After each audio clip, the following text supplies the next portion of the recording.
Hey, everybody. Thank you all so much for tuning in to this rapid response webinar explainer, kind of micro rally in response to the governor's budget. Um, my name is Carter Lavin. I'm with the Trans Bay Coalition. Today, we're going to talk about understanding what just happened in Governor Gavin Newsom's proposed budget, his cuts to public transit, and how we push back. And so if you go next slide, we're really lucky today to have some pretty wonderful experts with us. Laura Tolkoff of Spur and Eli Littman of Move California, who'll talk a little bit more. We also have Adina Levin of Seamless. We have a lot of great folks here today. And so just a little bit of housekeeping, a little bit of logistics. So we are recording this. Um, and if you have questions, you should be able to type them into the chat or I believe use the Q&A feature. Q&A feature should be at the bottom side of your screen. And if someone wants to type in a test question just to make sure that tool's working and Zoom's doing the thing it's supposed to do, we will be getting to all the questions towards the end, and we've carved out a good chunk of time for Q&A because there's a lot of questions that folks have on all things budget. So if someone can put a little thing, there we go. Hey, Dylan, great test question. Excellent.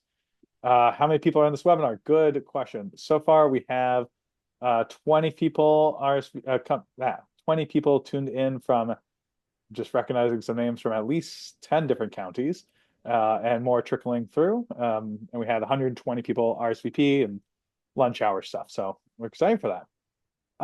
So yeah, with that, that's enough about me talking. I'm going to pass the mic over to Eli Littman of Move California. If you can move to the next slide.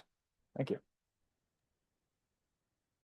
Hey everybody, I hope you can hear me okay. I'm at the Metro headquarters because we had budget day today here. And while Metro passed the $9.4 budget and is able to expand service, we're seeing in this budget they're increasing service on our subway line. It's built on and based on existing funded projects in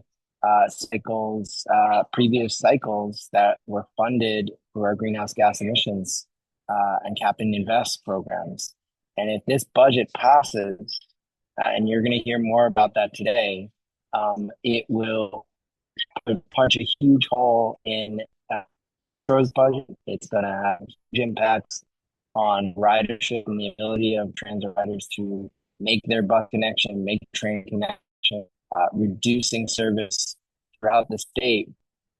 And this is exactly why we launched Move California last year.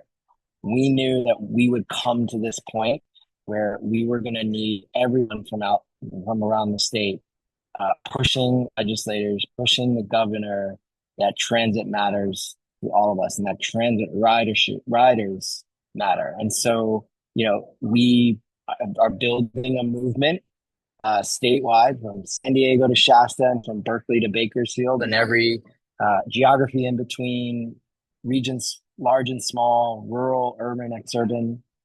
Because the reality is all Californians deserve to get around safely, reliably, and affordably, right? And transit security measure of whether you have the ability to get to where you need to go can be even worse in rural communities because there just isn't transit service. And so what we've been doing with the statewide movement is really focusing on how do we expand that movement to transit riders throughout the state. And, you may have seen some of our banners go up from some organizations and people and individuals who love transit. They weren't just in San Francisco and San Diego and Los Angeles. They were in small communities, Napa, Salinas, Arcata, all over the state where transit matters to everyone. And so we're excited that you are joining today. We're excited that you're part of this movement as we build it. You can find us at movecalifornia.org with lots of action opportunities. And I'm really just honestly grateful to the support, particularly from Trans Bay and Seams and Spur and Transform, to really think about this as a statewide movement, and everybody, frankly, who's been thinking about this as a statewide movement, because we need each other. right? We need to support each other, and we need to ensure that, the bus rider in the Bay Area, who's waiting for their bus and in the peninsula is supported and has good transit service just as much as, as the bus rider in Riverside. So that I will hand it over to, is it Laura next? Or back Yes, to you, Carter? Back to you, Laura's Carter. great. Bring it up to the proverbial microphone stage. Laura Talkoff to talk about what the heck's going on with the state budget. Give Great. us some going on. Thanks, Carter, and thanks, Eli. Really appreciate Transbay and Seamless for putting on this webinar. There has been a lot of movement in the last week, so it's really helpful to kind of go over what's going on. Before I jump into that, I will introduce myself. My name is Laura Tolkoff. I'm the Transportation Policy Director at SPUR. SPUR is a nonprofit public policy organization really rooted in the Bay Area. We work on a number of different urban policy issues: transportation, housing, sustainability, and economic development. And the way we work is through research, education, and advocacy. And over the last 5 years, really since COVID reshaped the world, we have been spending the majority of our effort really on trying to stabilize and grow funding for public transit and really transition into a new business model that reflects the realities that we are living in now. So my job today is give you a little bit of an update on where we are in the budget cycle this year and really what the governor's May revise implies for public transit. Next slide. So just a little bit of context. I think, we have really been focused on public transit funding because when we shut down in March of 2020, ridership really, really plummeted. This information, by the way, is really just focused on the Bay Area. Like I said, SPUR is a Bay Area focused organization, but many of these trends were seen elsewhere with the shutdown. So everything shut down and there was a huge drop in ridership at that time. Recovery of ridership has been relatively slow. And so the Bay Area in particular is actually further behind some of the other regions in the country. And that's actually because a lot of our jobs are amenable to remote work. And so we are now at about 70 to 75% recovery, depending on, as an average across our systems, which really tracks to the commute pattern of people working 3 days in the office and 2 days at home. So it's not surprising that we are at 75% or so of pre-pandemic ridership. And it really reflects the lingering impacts of the pandemic on our economy and how we work and where we work and how that translates into our travel patterns. Next slide. So, with lower ridership, with increasing prices due to inflation and many other factors, we are facing a pretty existential funding crisis for some of our transit agencies here in the Bay Area.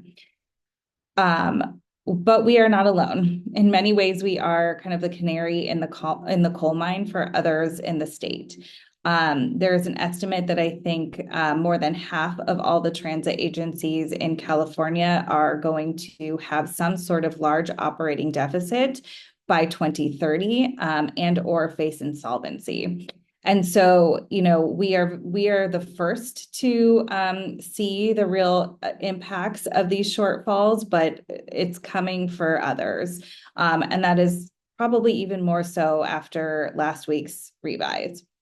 So just to give you a scan on kind of the magnitude of this impact here in the Bay Area, Muni is looking at a $320 million shortfall starting in fiscal year 2026, BART $380 million, and Caltrain and AC Transit to a lesser degree, but still making up pretty big chunks of their budget. And when we're talking about something being 27, 23, 36% of an agency's budget, That's really significant. It's not something that you can really make up in the form of cuts. And so we're talking not about, minor cuts around the edges or efficiencies. Efficiencies are definitely useful and necessary, but it's not going to solve the problem. So can you click on it, Kaleo? And, the reason why we at Spur at least are so focused on these four agencies in particular is that they actually represent 80% of all ridership and transit trips in the region. And so they play a really outsized role in terms of access, mobility, climate emissions, and our economy. And they also represent 30% of all ridership in the state. There are actually over 200 transit agencies in the state of California. And it's, these four plus LA Metro, San Diego, MTS, SAC RTD, and two commuter railroads that really carry the bulk of our trips. So they're very important to the state and not just to the Bay Area. Next slide, please. As I mentioned, we are the canary in the coal mine, but we are not alone. LA Metro is forecasting a $1 billion deficit in fiscal year 2027 and $2 billion through 2030. That is a combined capital and operating deficit. San Diego MTS is probably the closest to some of the agencies in the Bay Area and having an operating shortfall that will act like a true fiscal cliff starting in 2026, where they would be having to kind of make some significant service cuts if they don't address that. VTA also is struggling, I think, to keep up with increasing costs across the board. They also just announced a shortfall, a budget deficit starting, I think, in 2028 and continuing from there. And also, even though some agencies are not facing an immediate fiscal cliff, there are lots of agencies who are now providing less service than they were 20 years ago because they don't have the funding that they need to provide as much service as their communities want or need. And so we have a lot of challenges. Some of them are really imminent, really urgent, going to, create significant service cuts very, very soon, if not addressed. But we also have these longer term needs for additional funding into our transit systems to be able to meet our goals and serve our communities better. Next slide. Again, this is a little bit Bay Area focused, but it is kind of an example of what we are talking about and the scale of what the impacts would be. So this is basically an indication of how drastic these shortfalls will be and what they translate to into people who are riding transit and to drivers, frankly. So right now, with BART facing a $380 million shortfall and increasing from there, they are looking at some pretty drastic service cuts, as much as shutting down 2 of their 5 lines entirely. And that still leaves them with a $200 million annual shortfall. So you're talking about pretty severe cuts that don't balance your budget and probably leave you in a worse financial position in terms of attracting ridership. And so it really illustrates that we cannot cut our way out of this problem and just how much it's going to impact people's lives, right? We're talking about not being able to get to work. We're talking about significant increases in traffic on those alongside those routes. We are talking about eroded economic competitiveness because it's too hard for people to get to work and companies don't want to locate here and grow.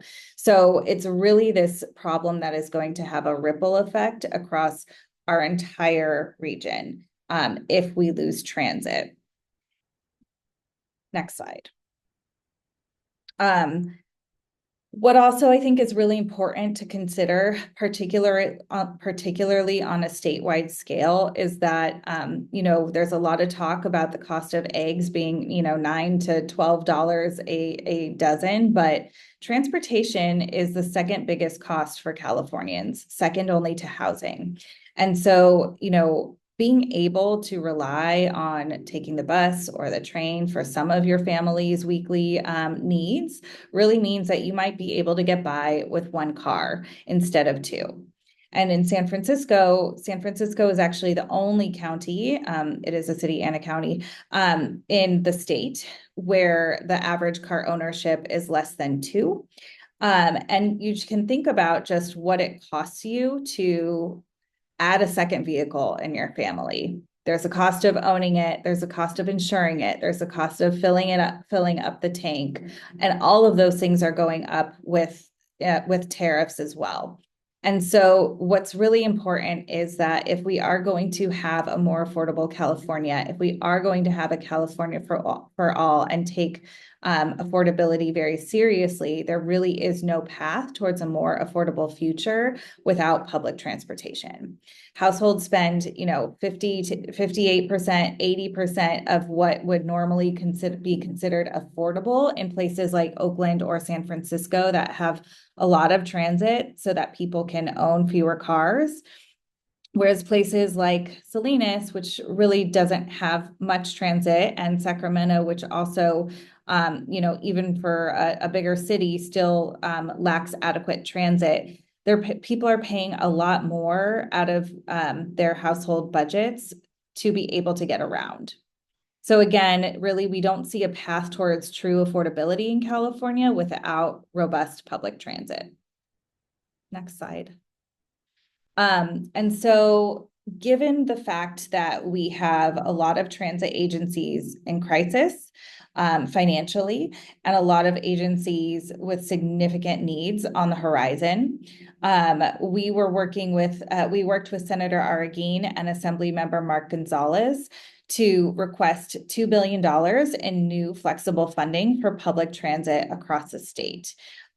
This was backed by a very large coalition, and I have Carter and Dina very much and Eli very much to thank for growing this coalition substantially. And it's a really true multi-sector coalition with labor, with civic groups, transit advocates, business associations, and a lot of organizations that really represent people who very much need and want public transit. And so more than 110 organizations really backed Senator Arreguín and Assemblymember Mark Gonzalez in this request. And so what I'll talk you through right now is really what is the status of that request, and it gets a little bit complicated, and how a request like this would move through the state budget process. So next slide from here. So just a little bit about the budget process. Really, it kind of kicks off in February, and the legislature, both the Assembly and the Senate, have budget hearings. Those hearings are on things like how much revenue are we going to expect, or where do we see major increases in expenses that we hadn't expected, or just some of the bigger budget issues at play in the state. March 4th is when legislators have a deadline to submit their budget requests. So any legislator can say, I would like X amount of money for some purpose. And so March 4th is really when our budget request, that is when our budget request was submitted. Once those requests are submitted, it's taken into consideration certainly by the legislature and by the governor. The governor then puts out his own or her own version of their budget priorities. That document is called the May Revise. And so that just came out last week, and I'll talk through a little bit about what that does.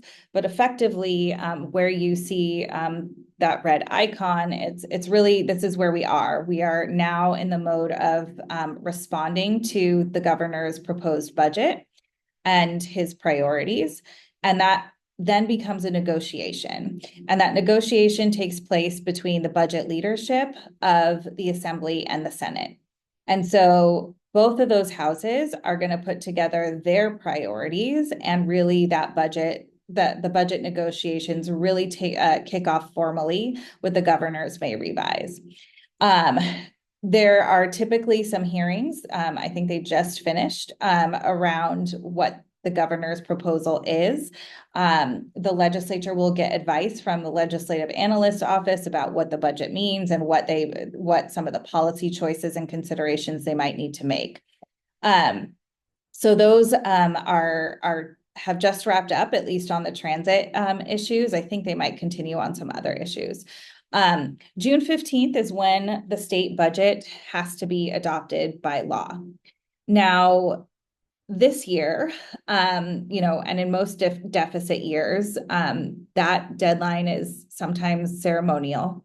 The budget will be adopted, but over the summer, it will likely be amended through what are referred to as trailer bills. These trailer bills basically are amendments to the budget that say where the money goes and how it is to be spent. So, in a year like this, where the tax receipts from Southern California are delayed and where there are some really big choices that the legislature and the governor have to make with a $12 billion deficit, we are going to expect a lot of activity over the summer after the formal adoption of the budget. And so, in September or so, that's basically when there is a floor session between the legislature on both houses of the legislature. They will adopt the amended budget, and then October 12th is the deadline for the governor to sign and veto legislation as well as the budget. And so, the May revise, like I said, is sort of the start of the formal negotiations, and it's really not over until late September, early October. Next slide, please. This is going to kind of talk through kind of the highlights of what we understand the May revise to do in terms of public transit. Where it gets complicated is that the proposal actually intertwines the budget and our budget request with cap and trade reauthorization. So I'm going to do a little backgrounding here for a second. It has been highly anticipated that the legislature is going to reauthorize cap and trade in 2025. Cap and trade is a program that brings revenue through auctions into a program called the Greenhouse Gas Reduction Fund. And the whole program effectively sunsets in 2030. And conversations really began late last year about reauthorizing cap and trade so that there can be a lot more predictability in the auction proceeds. And so we're expecting action on that this year, and the May revise, and in the May revise, the governor proposes to reauthorize the cap and trade program, pretty swiftly this summer and then to reauthorize it through 2045. If that happens, the existing program effectively resets as soon as this next fiscal year. So it kind of creates a question about really what happens to the commitments that have already been made to a number of different projects and different transit agencies throughout the state between now and fiscal year 2029. So I will get a little bit more into detail on that in a minute, but I thought that was helpful context before we dive into this particular slide. So first off, the governor's proposed budget did not include the $2 billion ask by Senator Arreguín and Assemblymember Gonzalez. This was completely expected. That is a legislative priority. It is rare that the governor's priority and the legislature's priority will be the same at this point in time. So this was not unexpected. In many ways, and I think what is important to take away from this is that the May revise, because it is the start of a negotiation, it's not saying, oh, the governor doesn't care about all these other things. It just says, I'm planting a flag on the things that are most important to me. Right. So those two things that are really, or there's actually three things that are important to them that came through when it comes to public transit. The first is, again, reauthorizing cap and trade and doing it quickly and without major changes to the market. The second piece of it is that it prioritizes and really proposes earmarking funding for two things out of the future greenhouse gas reduction fund that would be associated with this reauthorized cap and trade, which is also renamed Cap and Invest. So it prioritizes $1.5 billion for CAL FIRE. Currently, I think CAL FIRE gets between $200 and $400 million through discretionary appropriations through cap and trade. So it would be a significant increase in the amount of funding to CAL FIRE through cap and trade and the Greenhouse Gas Reduction Fund. It also earmarks or proposes earmarking at least $1 billion a year for high-speed rail out of the Greenhouse Gas Reduction Fund.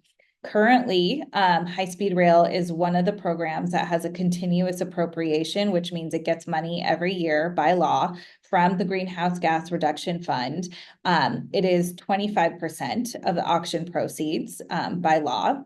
That tends to range depending on what the auctions are like. And the past 18 months, they've seen lower auction proceeds and very unstable auction proceeds. So it's setting a floor for high-speed rail at $1 billion a year out of the Greenhouse Gas Reduction Fund. So again, it's really saying, I really care about reauthorizing cap and trade. I really care about CAL FIRE, and I really care about high-speed rail and making sure that they have the funding that they need. And then what is also kind of challenging in the current framework is that it really puts the existing programs for public transit and affordable housing subject to negotiation between the legislature and the governor. So it is a signal that says, I've made prior commitments, but everything could be up for debate. And so, so we could see some changes on the Greenhouse Gas Reduction Fund in terms of the public transit programs and affordable housing programs that we have. This, of course, creates a lot of risk exposure for anyone who has an award from the Greenhouse Gas Reduction Fund. That is, I'll walk through what we are estimating that to be. So first off, it puts about $3 billion of existing multi-year funding commitments for transit capital projects from the Transit and Intercity Rail Capital Program at risk. We are not quite sure, I think, what will happen with those because the program will reset in 2025 and everything is subject to negotiation. And then there is $700 million that was awarded in 2023 that was made flexible. There was $1.1 billion that was made flexible for transit agencies who needed funding as federal funding for COVID relief was being depleted. That is being distributed over multiple years, and there's still about $700 million that has not been distributed to the operators that have gotten awarded that funding. And so there's also risk exposure and uncertainty about what will happen with that $700 million. Now, importantly, there's also a program called ASIC, the Affordable Housing and Sustainability Communities Program, that is also part of cap and trade. It is predominantly for affordable housing funding, and it is the primary source of affordable housing financing at the state level. And a little bit of it also goes to transit, mostly on the capital side. And that is about $800 million. It's also a continuous appropriation as a percentage, but in a good year, it's about $800 million. So in addition to the 3.7 billion in kind of pure transit funding, there's another $800 million of affordable housing funding that is at risk potentially. Next slide, please. So this is kind of going through, this is an illustration of kind of what I just talked about verbally. But basically we would be going from a situation in which, you have cap and trade auction proceeds for public transit, and in the current framework, the way that gets distributed is about 60% through continuous appropriations. Again, that's dedicated proportion of funding every year that goes to the same program. And there's discretionary funding. About 40% of the cap and trade auctions go into the greenhouse gas reduction fund and are discretionary. What you see here are really just the transit programs that I've pulled out. There are, of course, non-transit programs that are in both the continuous and discretionary pots of funding, but for the purpose of today, we're just going to talk about transit-related ones and affordable housing. So again, currently, high-speed rail gets about a 20% continuous allocation. The Affordable Housing and Sustainable Communities program, again, about 20%. The Transit and Intercity Rail Capital Program, that's about 10%. That's that $3 billion cumulatively that we're looking at being having a lot of uncertainty about now, as well as LCTOP, the Low Carbon Transportation, I forget what the O stands for, program. We just call it Operations. Operations. That makes sense. That's the smallest program. It's 5%, and it goes to expanding service and also supports things like pass programs and discount programs that are part of the operating budget for transit agencies. And it is particularly directed at expanding service in disadvantaged communities. And then the discretionary pot, right now, a big piece of the discretionary pot is that 2023 allocation called that I mentioned earlier.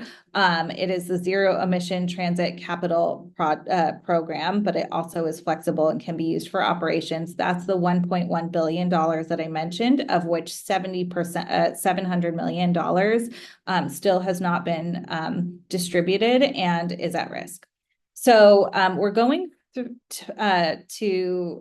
potentially looking at a structure of cap and trade and the greenhouse gas reduction fund that provides quite a lot of funding for public transit and for housing to one, Kalea, if you can advance the slide, to one where the bulk of cap and trade revenues are spent on CAL FIRE and high-speed rail. And it really kind of throws some of the other core programs into uncertainty. So that TIRCIP funding, that capital funding, the LCTOP, that operating funding, past programs, and ASIC, the Affordable Housing Program, as well as the Emergency Relief Fund that was provided at the discretion of the legislature in 2023. There's just a lot of uncertainty.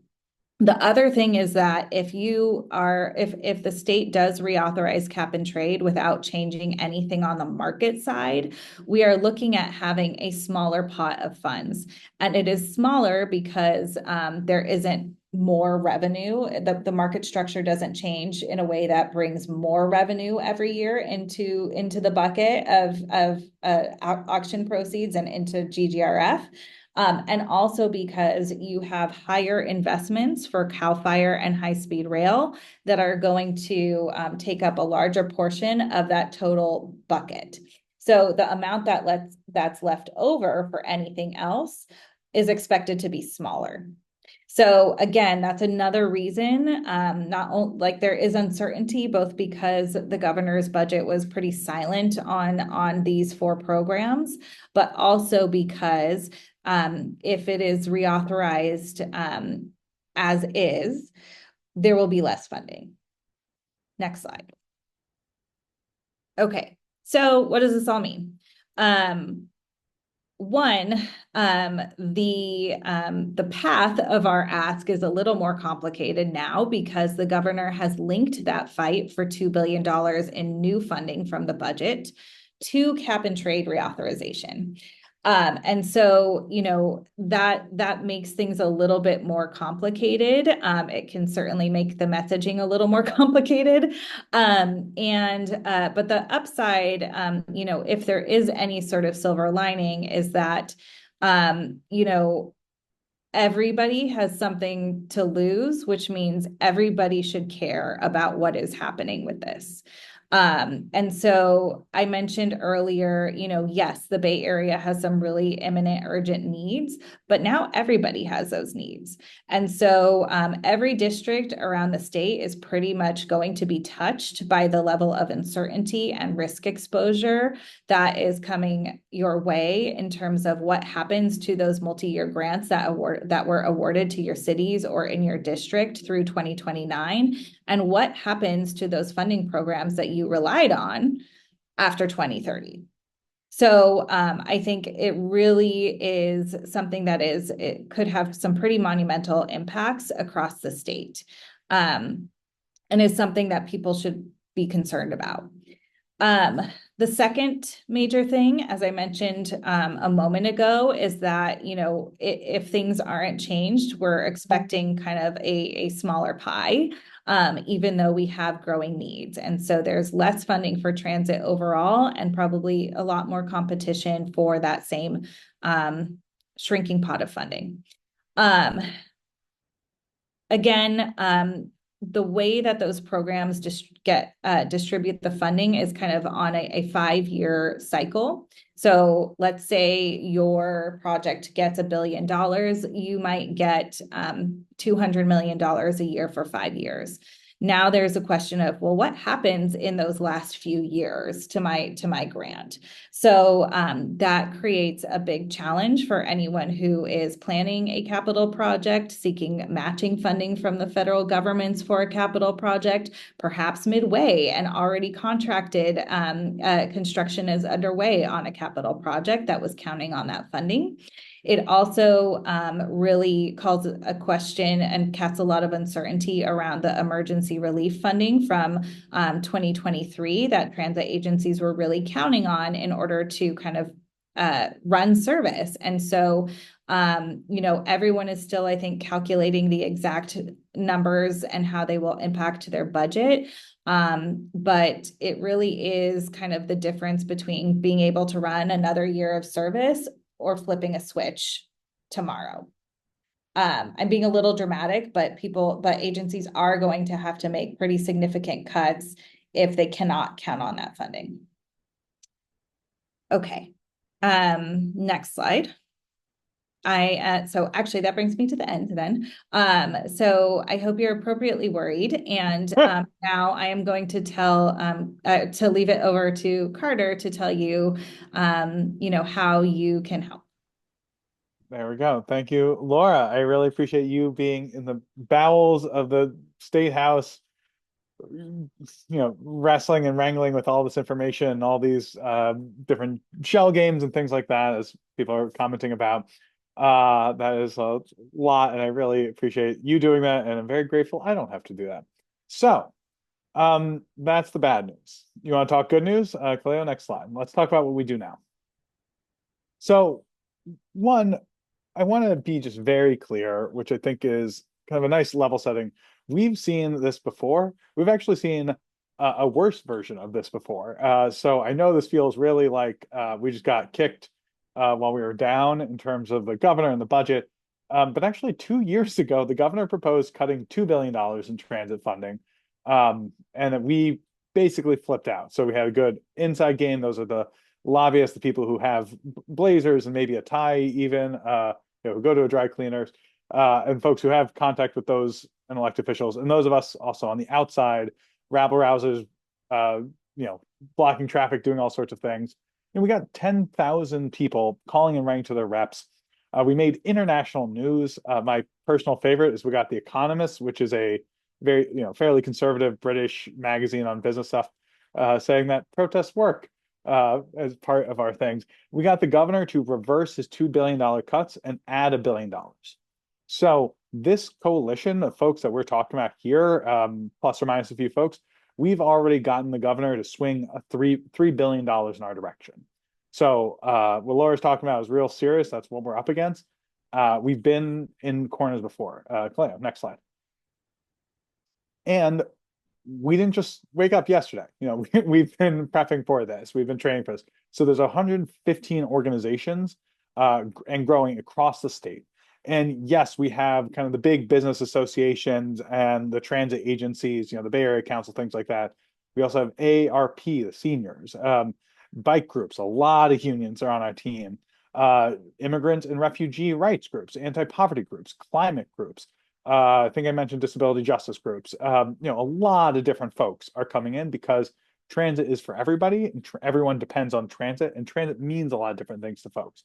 And so we've done a pretty great job building that tent a lot. So we're at 115 now. Cleo, next slide, please. And we've already gotten over 5,000 letters from Californians across the state into their reps. Many of you got this alert, got this invite because you are one of those people who sent a letter. Thank you. This is really important to getting on elected officials' attention, to getting on their radar, building out the kind of transit army, so to speak. Cleo, next slide. And this has been all across the state. I was not able to put together a heat map in time, so every dot is a person. There's a lot of dots overlapping. This is, when we say statewide, we mean statewide. I guess we don't have Calexico yet. Got to work on that. But we are talking throughout the Central Valley, throughout the greater Southern California, Sacramento. Like, this is a lot of people who've stepped up and said to their reps, "Hey, I want to fund transit." So that's a really great thing. We're coming from a very strong base. Cleo, next slide. And we've been getting the word out in a lot of different ways. So particularly in the Bay Area, we've been doing a lot of pounding the pavement, a lot of flyering. Some people here may have helped flyer. Some people here on this Zoom may be here because you got the flyer, and that's why you took the action. So this is a crew of pictures. This is a picture of the crew working with the ATU in 265 in San Jose. We did a great day of flyering there. We've been flying in Vallejo. We had volunteers go around the Bay Area, putting up signs, putting up flyers, talking to folks. We're getting a lot louder on social media, which is Instagram in particular has shown particularly good for getting folks involved.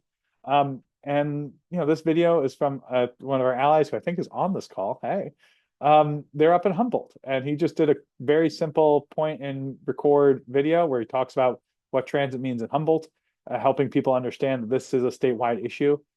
He is at the bus stop with the greatest amount of bus service in the entire county, and they have a bus every 30 minutes. And so, getting more people speaking out, and that got 1,000 something views, like getting more people speaking out is really helpful. Cleo, next slide. And as part of this, that means everyone has a transit story. Everyone has a vision. This on the left is one of our great allies, Elise Joshi. She's a progressive organizer in the Bay Area. She's been putting out all sorts of explainer videos. They're getting thousands and tens of thousands of views, and really helping people understand what's going on, understanding the systemic nature of this. We've had volunteers put together comics. One of our volunteers, I think they're on this, put together this comic and has been sharing it around, really helping get the way out. And a big part of this is there's so many different ways of getting the word out. And Cleo, next slide, which is really key because we need to talk to a lot of people. So we need to continue to be on, the podcast. Like Eli was just on, I guess, 2 days ago, talking about what this means in LA. We've been dropping banners, as Eli mentioned. We did 12 cities across the state of California in one morning, from Arcata all the way down to SoCal. This is recorded. Stickers have been mysteriously showing up at bus stops around the state that encourage people to call the governor and call in. And our understanding is that several hundred people have made those calls just from seeing these stickers in English and Spanish, which is wonderful to those mysterious sticker people that are totally unaffiliated with us. Next slide, Cleo.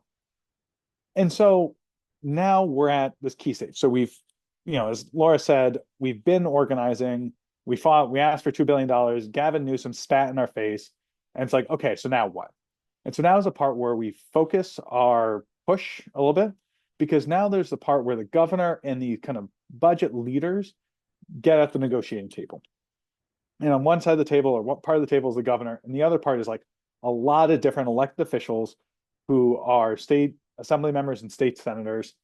And if Clay, I think you're going to put it in the chat, there's a special letter. This is our opening salvo, basically saying to all these people, like, hey, you're at the negotiating room with Governor Newsom, reject all this nonsense. In addition, as Laura Talkoff was saying, what we're talking about in our new letter is making polluters pay. At the end of the day, the cap and trade program that we're talking about is a small pie.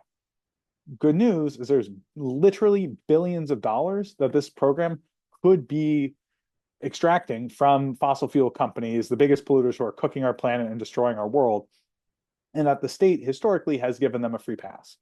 So as part of our letter, we're saying funding transit, funding the affordable housing, funding, fixing the kind of bike and active transportation budget that the governor has also kicked while it's down, and make the polluters pay. There are people who've gotten us into this climate mess. They have billions of dollars. Put that into the right stuff. And so there's a letter in the action there. And that letter is step one. That is not even step one. That is the ante. That is the table stakes.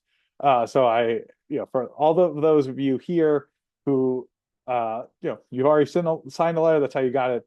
So we need to send an updated version to basically say, hey, yep, we saw what the governor did. It was terrible. We're mad. Sorry, being recorded. Got to check my language. And so we're saying this letter. So all the usual things like sign the letter, send it out, pass it around to folks, post it on social media, all those kind of classic things. That's not even step one. That's step zero. Cleo, next slide. So the big thing that we need to do on top of this is escalate, and we escalate statewide. So this means getting in front of legislators in the Capitol and in their district. So there was a comment that person made about, or question a person asked about, when are there the hearings and the committees and things like that. Those are important, and we'll talk about those. And what's really important is your elected officials are people.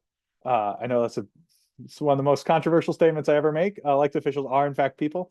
They are out in your community sometimes. They're at the Capitol. We need to, get in front of them.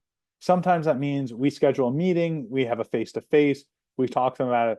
Sometimes that means scheduling a meeting at their district office and talking to their folks. Sometimes that means showing up with a bunch of people, a bullhorn and a big banner, and talking about them. So we have in the sign-up form that's going to be in the chat, we're gauging some people's interests, because some people are into the polite face-to-face meeting. Some people are kind of down to throw down and like the more confrontational thing. All of it's good. All of it's necessary. Another big part of this is getting legislators onto transit.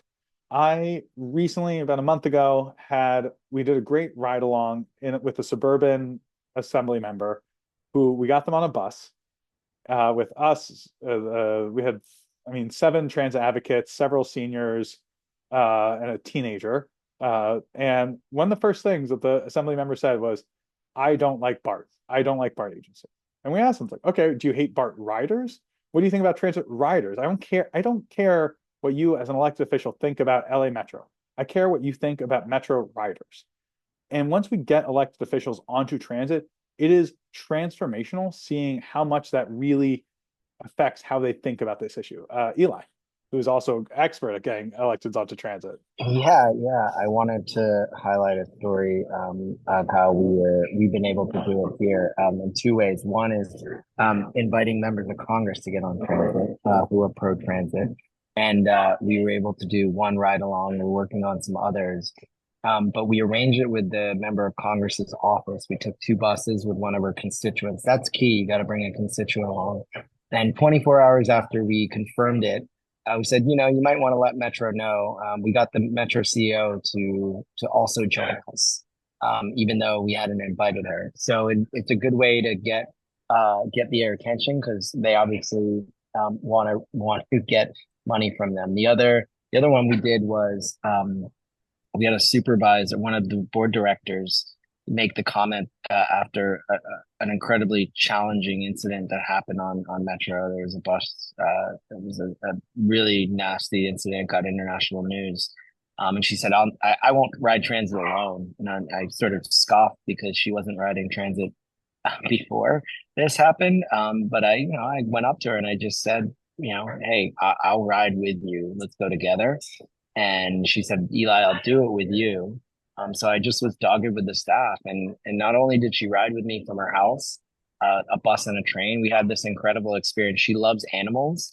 When we got on the train, this dog, she adopts a dog at every meeting. This dog, like, literally just walked right up to her, paws up, rubbed my belly, and she was just so happy. So it turned from like a really like, wow, this person's not an ally, into like a real advocate. And so, they're really great opportunities to get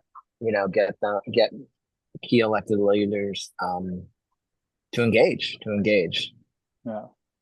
And that's great. And so in the form in the chat, folks can sign up and signal what type of interest they have in things like that.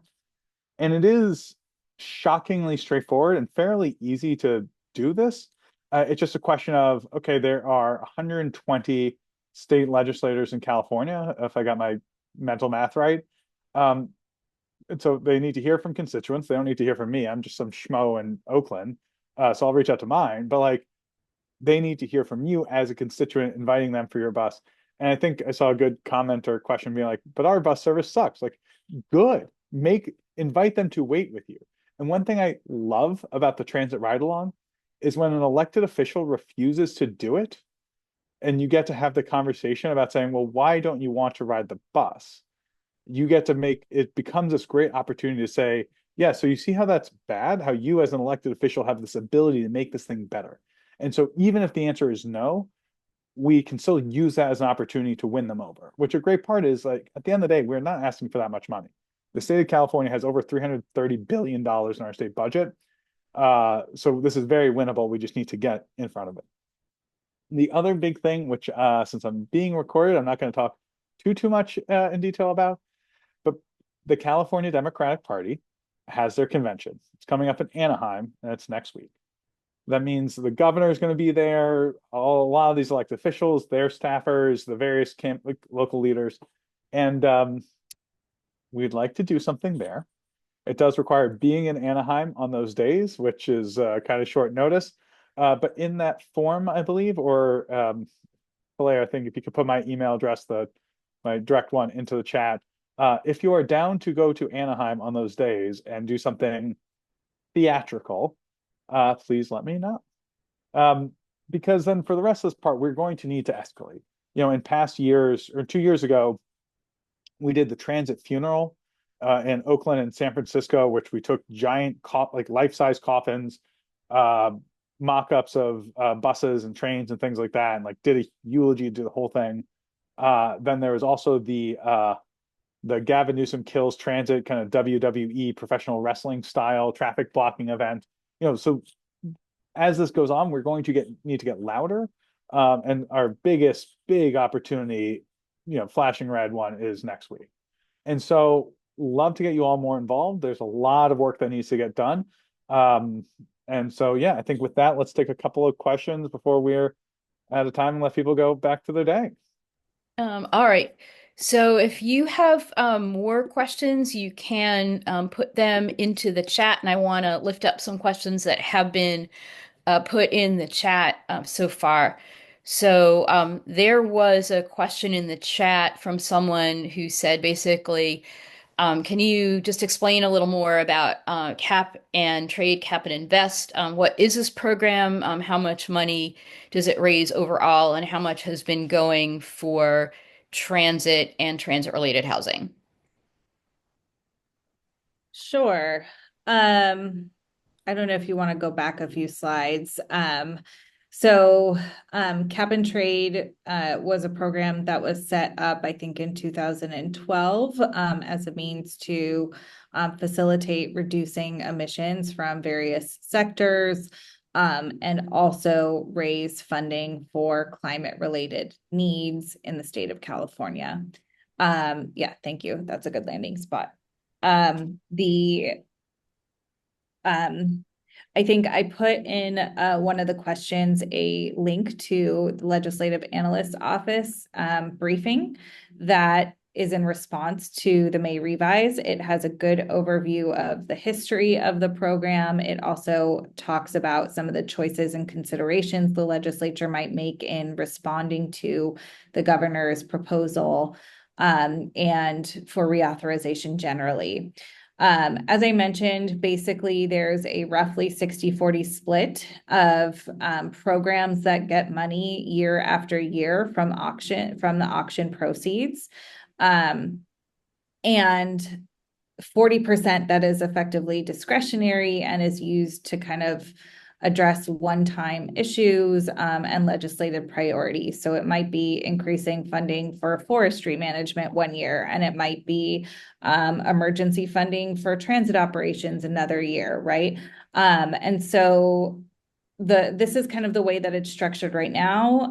The cap and trade auction proceeds quarterly go into the greenhouse gas reduction fund, and it's split up into 20% of those proceeds into high-speed rail, 20% into the Affordable Housing Sustainable Communities program, 10% every year to the Transit and Intercity Rail Capital Program, and LCTOP, the Low Carbon Transportation and Operations Program.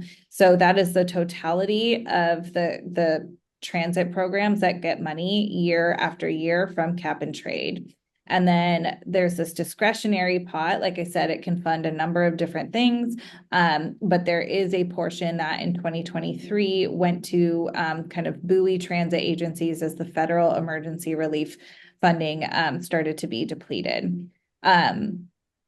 I personally am not your expert on the cap and trade market side. There are a number of organizations who are far more knowledgeable, but I think that LAO document is the best place to start. Great. All right. Now, Carter, go ahead, and then I have some more questions to pick up from the chat. Sure. I saw a good question asking that, is it helpful to write a letter directly to their state rep, or should you use the tool? A great thing about this is the answer is yes. Anything is good and it all works. Generally the way I like to think about it is the harder it is for you to do the thing, the more impactful it is for the audience, for your elected official to do it. So, the minimum thing is click a button on a form, they get an email, that gets logged. Like it does. I know plenty of people who work the thing, they count them. You writing a personalized email, that counts higher. You making a phone call, that counts higher. You writing a handwritten postcard, you writing a handwritten envelope, you showing up at their office. Like the more you're like, oh, that's annoying, the more the other people say, wow, you really care. And so the question is just which of those you feel like doing. And also, as a disclaimer, as a reminder, so we need to flood elected officials with calls and emails from different people. So we need 20,000 people making these calls. You do not need to send 20,000 emails to your state rep. I once had a whole conversation with a person who says, I write every day, which is nice, but like you need to do one thing. And if you're going to do 2 other emails, it's to friends or neighbors or whatever to get them to do it. So clarifying that. Dina, what other questions you got? Yeah. So one question that came up is like, when is the right time to go to Sacramento? So Laura, Eli, Carter, when in this whole thing is going to be the time that we want to show up in Sac? Laura, if you want to talk on the official side when we're officially welcomed. Sorry. Eli, do you want to take this or do you want me to do it? I think, any time from now until June 15th is a good time to show up in Sacramento and talk to legislators and prioritize it. And then, they're gonna take their break in July, and then it's sort of a mad dash through August. So, I think that also is another time to show up in Sacramento, particularly towards the end. The latter weeks in August are good times to be in Sacramento. All right. So that sounds like people that are doing campaign organizing are going to need to think a little bit more about when a really good time will be to organize travel to Sacramento, since that is a important thing to do. Another question out of the chat is, the state has some of the highest housing costs in the nation, and overall, our strategy for housing affordability has really linked affordable housing and transit. So given these challenges, are we thinking this means that we should walk away from that strategy as a climate and housing affordability strategy? And if we don't want to walk away from that strategy, what should we do? I can take that. Yeah. So it is correct. That is a correct statement that in the past few years, the legislature and governor have enacted a number of laws that really incentivize or reduce the cost of producing more housing located near transit stations and stops, and particularly high frequency ones. Now we are at the point of saying, okay, stops are going to go from having 15-minute service to 30-minute service to once an hour service, or no service at that stop entirely. So it absolutely undermines our housing strategy in the state if we are not funding public transit. What I would say to that is, you don't leave your house because the foundation is broken. You fix the foundation. And so I think ultimately the best thing to do is provide enough funding for transit operations so that we don't have to undermine our other goals too. Okay. And a similar question is comes about high-speed rail, and there is a way that you can look at the May revise as pitting high-speed rail, the long distance fast transit that reduces driving for and climate impacting long trips against public transportation. Do we need to pit those things against each other? And if not, what can we do? Yeah, I'll take this, and this is a good wrapping up. So one thing that's always really important to keep in mind about the budget is there's $340 billion in it when we're talking about this. That at the end of the day, anyone who says, oh, hey, I don't want you to like Adina, I want you to like Laura, like that concept of scarcity is frankly a BS thing. That if you want to be a dupe and fall for Gavin Newsom's shell games, like sure, go for it. But all that's going to do is fracture the side. At the end of the day, you know what we really don't need? We don't need to widen Highway 99. What we really don't need is expand the Oakland airport. What we don't need is spending billions of dollars demolishing homes of people who are just trying to get by. The state of California's budget is a lot more than those two things. And anytime someone tries to say, well, it's either this or that one thing, you say, okay, well, what about everything else that we do?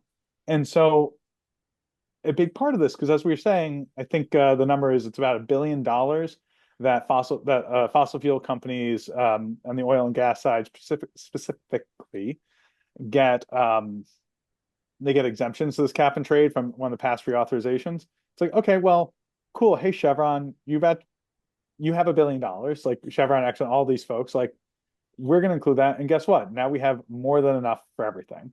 And so anytime people are trying to say, hey, well, here's this good thing, here's this great thing, you should fight amongst yourself, there's still plenty of terrible things. The California budget is not yet the most perfect moral document in the world. We have yet to achieve that level of perfection, and maybe when we do, then we can quibble about things. And so it's just very important, I think, for folks to recognize, we need it all. We can win it all.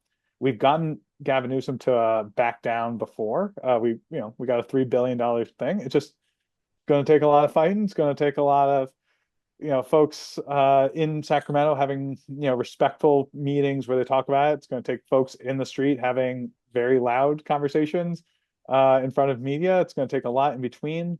Someone was saying, oh, we should get seniors groups and things like that. It also involves saying, we have 115 groups in this coalition.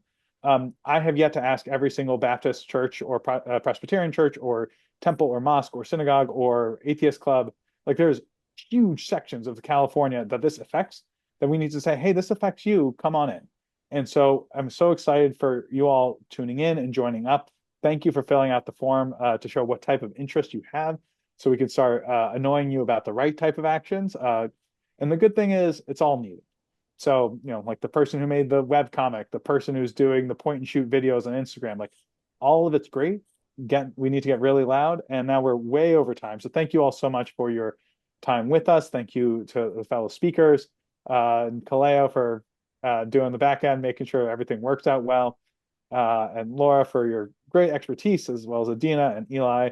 And see you all soon. See you on the streets. See you in Sacramento.